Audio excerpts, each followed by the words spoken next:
کیا کہتے ہیں کہ ریلوے کو تباہ کیا، انہوں نے ہر اسٹیل مل کو، ہر چیز کو تباہ کیا. یہ وہ لوگ ہیں جو ہم پر حکومت کرتے رہے.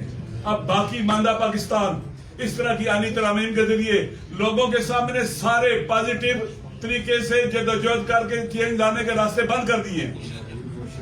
عمر ایوب صاحب کو دیکھ رہے، شبلی فراز صاحب جیلی مقدموں میں ان کو نائل کر کے جیل میں ڈالا ہے اور سزائیں دی ان کو. دیکھیں اس طرح کے طریقوں سے آپ نے جمہوری اور عوامی راستے جو لیگل آئینی ہوتے ہیں وہ بند کر دیے. نہ آپ الیکشن کمیشن کی چینج لا سکتے ہیں، آپ کا عدلیہ والا ستون گر چکا ہے، نہ عدلیہ سے آپ کو ریلیف مل سکتا ہے، نہ پارلیمنٹ سے آپ چینج لا سکتے ہیں. سارے راستے بند ہو گئے عوام کے سامنے.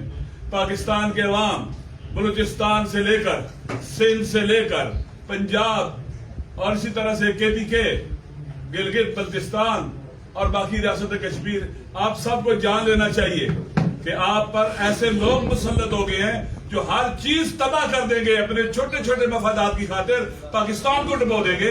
اب آپ سب کی ذمہ داری ہے، ہم سب کی ذمہ داری ہے کہ ہم اٹھیں اور ان بتوں کو توڑیں، بت شکنی کریں اور انشاءاللہ وطن کو آزاد کریں، آئین کو آزاد کریں، قانون کو آزاد کریں اور ایک آزاد وطن کی بنیاد رکھیں.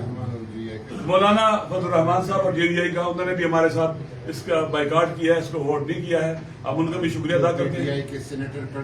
PTI کے جو سینیٹر کھڑے رہے سارے، ان کا بھی شکریہ ادا کرتے ہیں کہ انہوں نے باقاعدہ جمع مردی کا ثبوت دیا، بغیر کسی خوف و خطر کے میدان میں ثابت قدم رہے اور سینٹ کے اندر بھی اظہار کیا، احتجاج کیا اپنے ارادے کا. اور انشاءاللہ ہم اسی طرح اکٹھے رہیں گے اور اس عوام کے حقوق کی جنگ میں میدان میں حاضر رہیں گے. ہم اپنے پاکستان کے عوام سے وعدہ کرتے ہیں کہ ہم کبھی آپ کو تنہا نہیں چھوڑیں گے.